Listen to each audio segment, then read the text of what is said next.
Monday, February 2nd, 2026. It is the 33rd day of the year, and we've got some absolutely crazy weather on the way.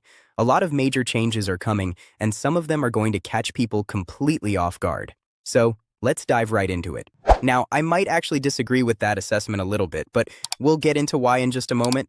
Right now, we're definitely feeling like we've got an endless winter going on, and we are literally witnessing history in the Sunshine State where it's colder in parts of Florida than in Montana and Canada. Freeze warnings are in effect for almost the entire Florida peninsula, with wind chills dipping down into the 20s as far south as the Nature Coast. And it's brutally cold in other places too. We're talking about temperatures in the teens from Chicago all the way down to Raleigh, Columbia, South Carolina, and up the East Coast. The cold extends even farther west than that. But you can see that there is some warmer air starting to move in from the Pacific over the Rockies. This warm air is trying its best to nudge eastward into areas east of the Rockies, but these persistent troughs have made it very hard for that to happen. And speaking of persistent troughs, we've got another one digging down from Canada, so we're going to have another blast of cold air on top of the cold air we've already got. And what does that come with? Well, it's coming with some more snow. We actually are going to have a sneaky snow threat that's going to be quite impactful for some people. I think a lot of people are going to be surprised by this one, even though it's not a blizzard or anything major like that. Check this out. We're going to have a decent stretch of snow from maybe St. Louis all the way over to eastern Kentucky up to Chicago by 7 a.m. tomorrow morning. This might drop a coating of snow in Indianapolis, and it actually becomes quite organized as we move forward, and we might have a band of heavy snow building up around 3 p.m. on Tuesday from Louisville, Kentucky up to Cincinnati over to Charleston, West Virginia. Interstate 64 could be pretty messy during rush hour on Tuesday. And then notice how some of that snow actually gets into the mix over in Washington and Baltimore up to Pittsburgh. So this is where I think we're going to have some sneaky travel problems Tuesday afternoon into Wednesday, but it's going to be a quick-hitting system for most people. This is not going to be another major winter storm, but it is something that I wanted to draw your attention to if you live in these areas. High-end snowfall totals we're talking about maybe up to 2 inches in Maysville and Cincinnati and Charleston, West Virginia. About an inch of snow potentially in Lexington and Louisville. Up toward Indianapolis, we could get half an inch or so, just mostly a coating in Washington, D.C. But this is the kind of system where somebody's going to end up getting surprised. There's probably going to be some random place that ends up with 4 inches of snow, and people are going to say, "Wow, nobody told us about this one. Everyone was talking about that other storm. We didn't get anything from that, and now nobody said anything about this one, and we got 4 inches. Well, I'm telling you right now, it's coming. Don't say I didn't warn you about it. Let's look at the overall pattern and examine why it's been so cold. You see this flow pattern? These are the winds about 18,000 feet above our heads. We're just getting a persistent flow of very cold air from the Arctic, from Canada, right over the eastern United States. This is what's been happening for the past several weeks. We've got persistent troughing in the east. This has led to residual ridging in the west, which has created warmer than average temperatures along the west coast. But this pattern has been incredibly locked in, and it's only going to get more locked in over the near future, over the next week or so. You can see we're going to have some very strong winds driving even colder air down into the East Coast. Yes, I am thinking that we're going to see another potentially memorable Arctic blast around February 7th. And then, and only then, I think we're finally going to see some changes to this persistent pattern. Notice how that big dip in the jet stream is met with a big bubble in the ridge to the west, and that starts to propagate eastward.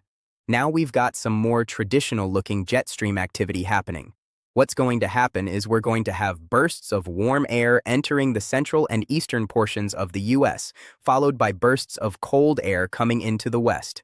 Everything flip-flops around. This is actually natural for this time of year, but what's going to happen here is that these little dips in the jet stream are going to spark off some storms.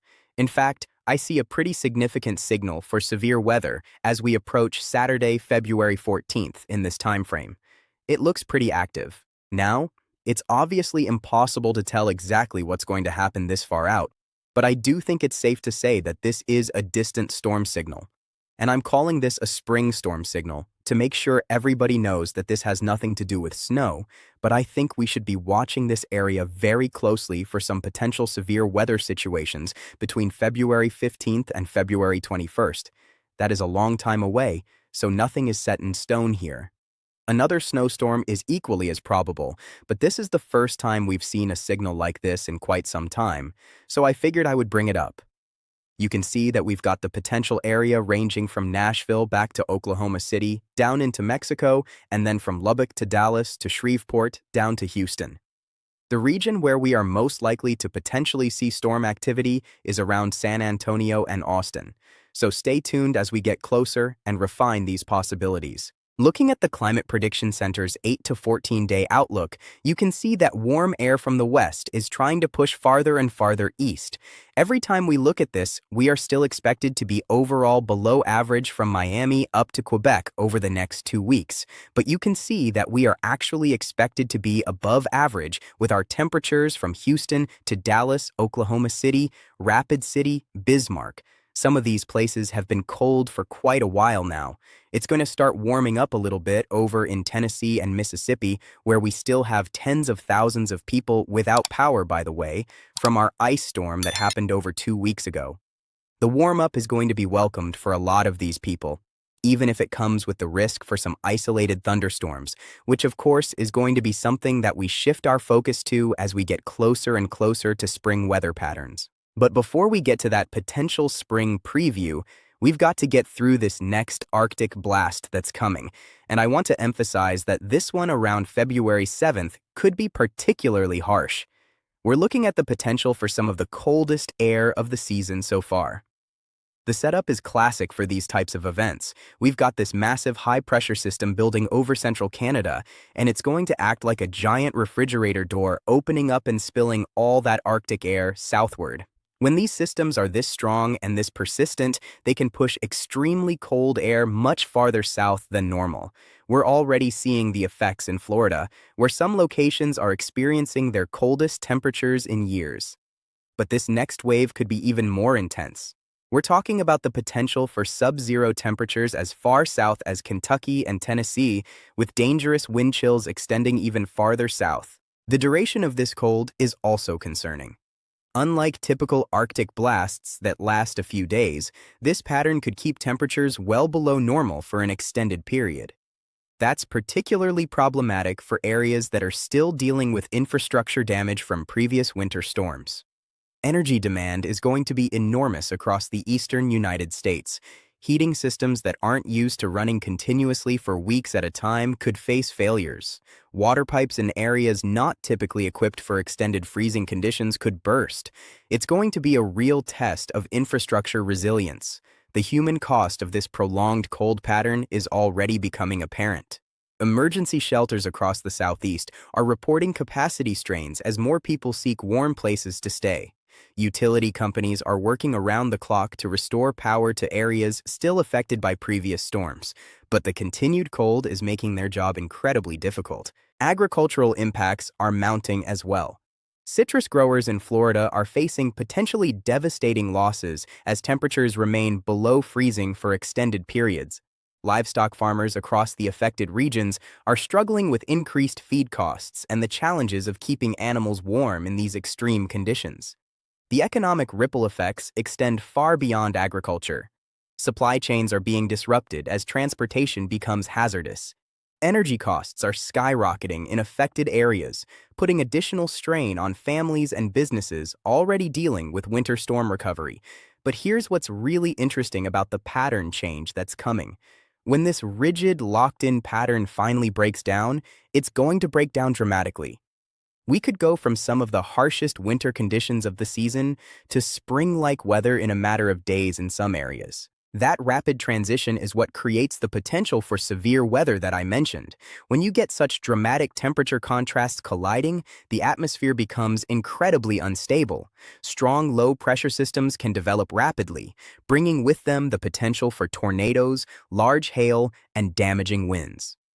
The timing is particularly interesting because we'd be looking at potentially significant severe weather just as we approach the traditional start of spring severe weather season.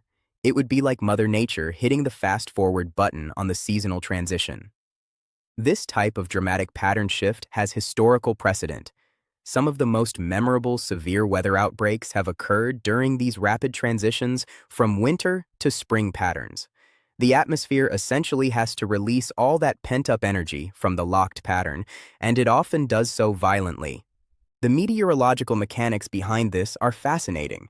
The jet stream, which has been locked in this persistent trough ridge pattern for weeks, will suddenly become much more progressive and mobile. As it does, it will transport Pacific moisture eastward while also allowing Gulf moisture to surge northward. When these two moisture sources collide with the temperature contrasts we've been experiencing, you get the perfect recipe for explosive thunderstorm development. Add in strong wind shear from the jet stream, and you have all the ingredients for significant severe weather events.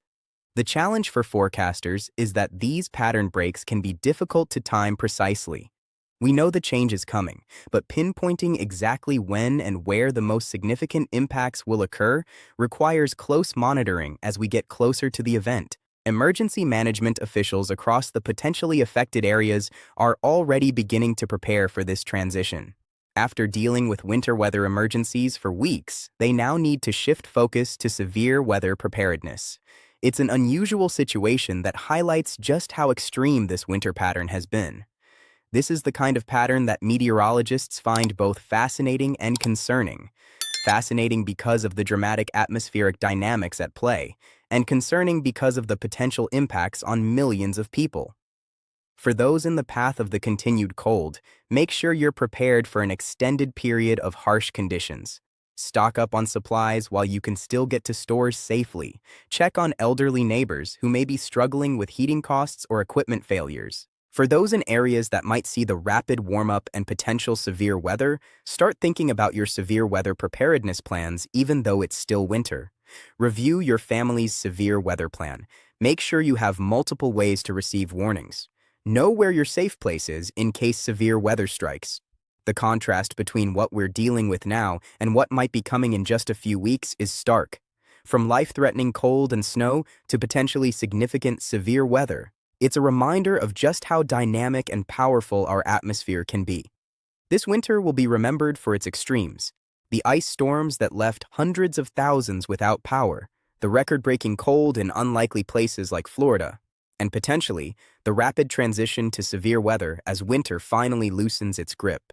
The weather over the next few weeks is going to be anything but boring, and some of these changes are going to catch people completely off guard. Stay alert, stay prepared, and stay flexible as Mother Nature continues to write this incredible weather story. That's pretty much all the weather analysis I have for you today.